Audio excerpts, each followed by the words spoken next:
Hello, my name is Faisal Khan. I'm a banking and a payment consultant. I want to talk about a very particular corridor that's pretty hot right now, and that is the United States to Nigeria transfers, and particularly using crypto.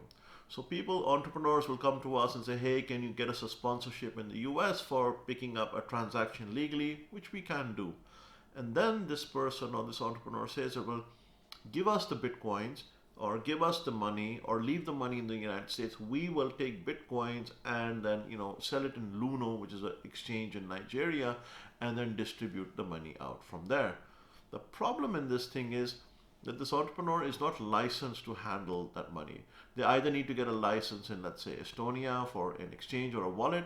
In addition to, they also need a payment institution license. An exchange or wallet license only allows one person to either buy or sell. It does not allow third-party transfers. An exchange or wallet license does not allow, Peter to pay Paul or Mary or Chris or someone else. It only allows Peter to pay to Peter himself. That's it, no one else. So when you're picking up a transaction from the United States, let's say that's Peter, and Peter's wanting to send money to Mary in Nigeria, they're two separate people. The exchange license, the crypto exchange license cannot come into play over here. It simply is not valid for this transaction.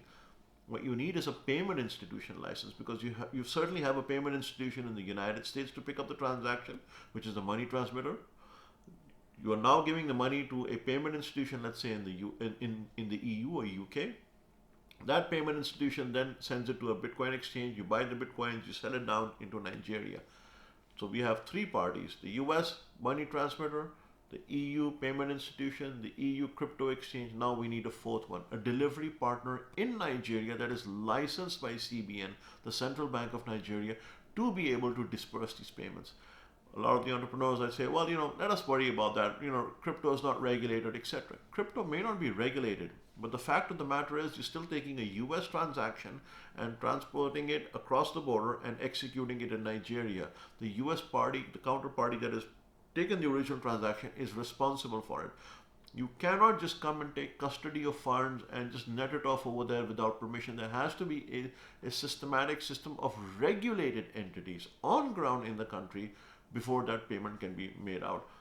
I'll put a link below to what a correspondent tie-ups are and what a tri-party correspondent tie-ups are in the link below.